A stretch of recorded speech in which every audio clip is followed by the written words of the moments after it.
I recently heard a great, impeccably sourced story about Prince Harry. It involved him in his bachelor days several years ago, stumbling drunk into a West London club full of footballers and celebrities, partying like a madman, including jokily snogging one of the famous men, then suddenly realizing a picture of his grandmother was on the wall. So he roared with laughter, took the Queen's picture down to avoid her having to witness his antics, and then carried on partying like a madman. It evoked memories of that wild night in Las Vegas when Harry was snapped playing naked billiards with a bunch of random equally declothed strangers. Those days, I think it's fair to assume, are now gone for the prince. Since meeting his American actress wife Meghan Markle, he seems to have renounced his devilishly playful side and morphed into a squeaky clean, teetotal, kale-munching fitness freak. He also appears to be suffering from a severe infection of wokeness. This is the dreadful politically correct disease prevalent among young millennials, which turns them into preposterously worthy,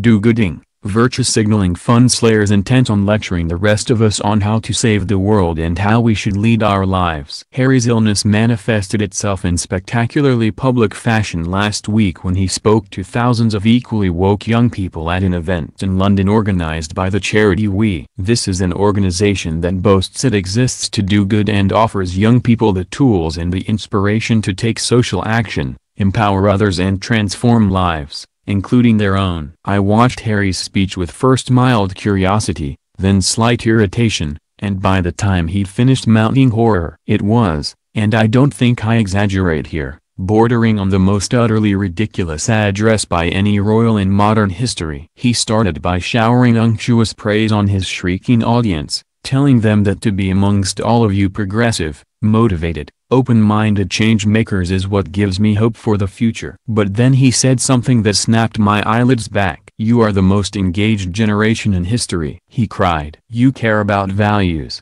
about doing the right thing, and championing the causes that will shape the future." Really, Harry? This crowd of howling youngsters is more engaged than the generation of Britons who fought to defend their country in World War II? They care more about values and doing the right thing than the millions who sacrificed their lives so this generation could enjoy the freedom and democracy the victory over Hitler's Nazis brought us. Harry wasn't finished there with the reflected insults on past generations. "You don't judge someone based on how they look," he bellowed, "where they're from or how they identify. Right. So by inference, previous generations were just a bigoted bunch of racists then?" Charming. Then he moved to his favorite subject, mental health. "Mental health is about consciousness," he claimed, "whatever that means. To be happy is to be mindful, mindful of your feelings, mindful of your surroundings, and mindful of the 7.7 billion other humans that inhabit this planet." Ah, yes, the planet. "Climate change is a humanitarian issue," he declared, "not a political one. And we've been far too slow in waking up to the issues and acting on the damaging impact our ways of living are having on the world. We now have the facts, the science, the technology and the ability to save not just our planet but ourselves. Every forest, every river, every ocean, every coastline, every insect, every wild animal, every blade of grass, every ray of sun and every raindrop is crucial to our survival." It was at this point I realized Harry hadn't written a word of this guff. Can you honestly imagine him coming up with such absurdly hyperbolic, insubstantial rhetoric? This guy was a British Army officer, for God's sake. The clue that it might be someone else's literary handiwork came with his next line, as my wife often reminds me with one of her favorite quotes by Martin Luther King Jr. "Darkness cannot drive out darkness, only light can do that. Hate cannot drive out hate. Only love can do that." I doubt Meghan needed much reminding to put that quote into this speech, given she almost certainly wrote it herself. For her finale, Harry pulled out the kind of big motivational guns that coincidentally used to dominate Meghan's old social media platforms. "You know that if you don't stand for something, you'll fall for anything. So let that be your true north. Let that be your call to action. Be braver. Be stronger. Be kind to each other.